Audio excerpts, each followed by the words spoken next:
Hello, I'm taking on a challenge to beat every playable Nintendo published game. Welcome to the next episode. The next game is Cutie Q. Cutie Q? What on earth is that? Well, it turns out we're returning back to an old arcade title once again. Remember Bombi N? This one is actually the third game in Namco's arcade GB series, although they completely ditched the B part of the name this time. So, what took me so long to play this one? Well, similar to Head on N and Bombi N, this one was another arcade game that was developed by a different company that Nintendo had a license to sell.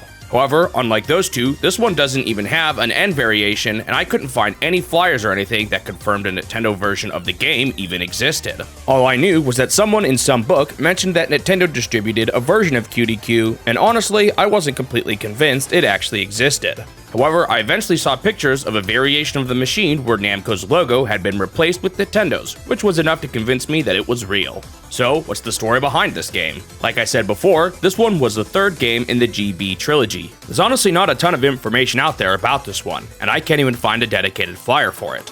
The only pieces of media I found for Cutie Q from back in the day were brief entries from a few catalogs that included a bunch of Namco's other early arcade titles. However, one thing of note about this one was that Toru Iwatani designed the characters in this game, and these cute and colorful designs inspired some of his later works, such as the characters in Pac-Man.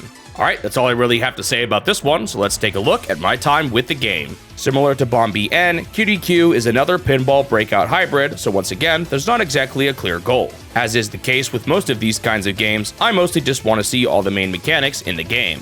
In this game, there are ghosts in the top middle, rainbow blocks next to the ghost, letters on the side that change whenever the ball hits the top paddle, and faces in the middle that flip between happy and sad whenever the ball passes over them. The ghosts in the middle mostly serve as methods to get extra points, although getting up through the top does give you access to the back of the rainbow blocks, which was pretty useful later on. Each time the ball hits the paddle on the bottom, the amount of ghosts changes, although I don't think this does much besides changing how many points you earn for getting up there. The letters on the side relate to the extra words near the bottom. Each time you pass over a letter, the corresponding letter of the word extra will light up on whatever side you pass through. Once you light up all the letters, you can earn an extra ball by sending the ball down the corresponding gutter.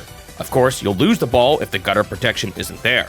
These protections go away once they've been hit, but there is a way to get them back, which I'll go over in a bit. Making all of the faces in the center smile causes you to get a multiplier for your final score, and after you do it once, the faces turn green for whatever reason. You can continue to make them all happy and get more multipliers after this, but it seemed like they just stayed green from then on out.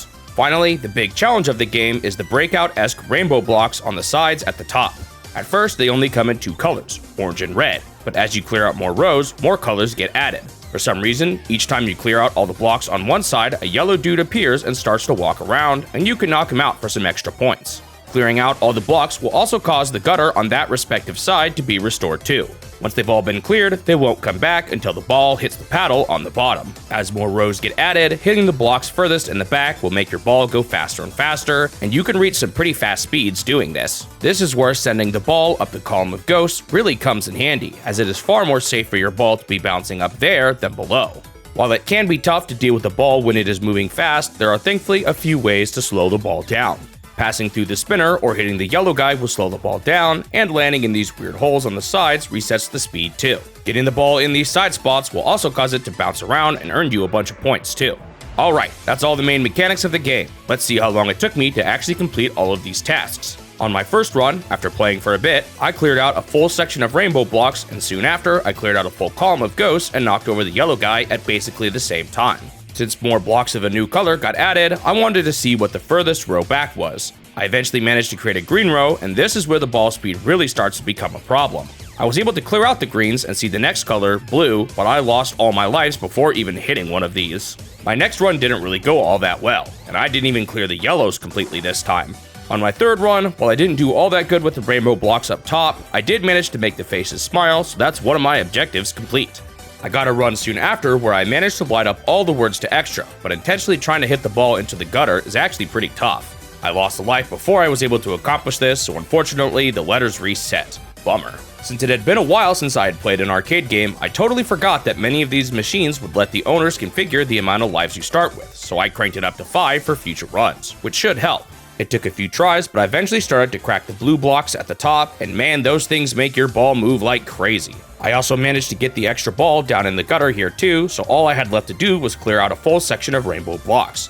Unfortunately, I got a game over here though, so it was back to the beginning for me.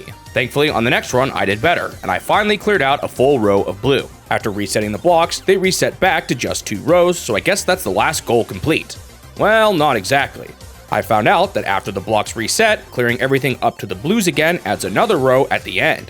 While I think causing them to loop back once is probably a good enough goal, this game was short enough that I decided to go for that extra row too. Man though, doing this was brutal. Not only did I have to break everything again and survive way longer, but there's also something I completely missed when I first cleared out those blue blocks. After clearing your first section with blue blocks, every single time you finish a section, your paddle now shrinks down to a smaller size. You can reset the size to normal by going into one of these little openings in the middle, but this wasn't always easy, and combining this with the faster speeds was brutal. This ended up taking me a lot longer than I thought it would. Something I haven't really mentioned is that these awkward shapes on the sides can really make the balls bounce downwards in some pretty unexpected ways, and it was often really hard to react quick enough, especially as the ball picked up speed. It took me forever, but I finally saw that final row. The Namco wiki says that the color of this one is magenta, but honestly that just looks like dark blue to me. Thankfully, the first time I saw them, I cleared them too, so Cutie Q was finally complete.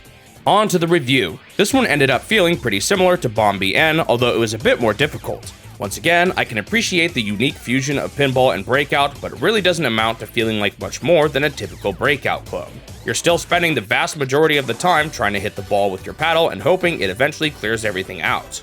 There is a bit more to this one than Bomb BN, although I found some of the ways the ball bounces to be kind of frustrating. Ultimately, while it's not like I disliked the game or anything, I didn't find it to be all that special either. I gave the game a 5 out of 10. Thanks for watching the video. If you want to see more of these in the future, make sure you subscribe to the channel so that you won't miss out on the next one. Also leave a like if you enjoyed it, since it will help the channel grow and motivate me to continue this series. I hope I will see you in the next step of my quest to beat every Nintendo game.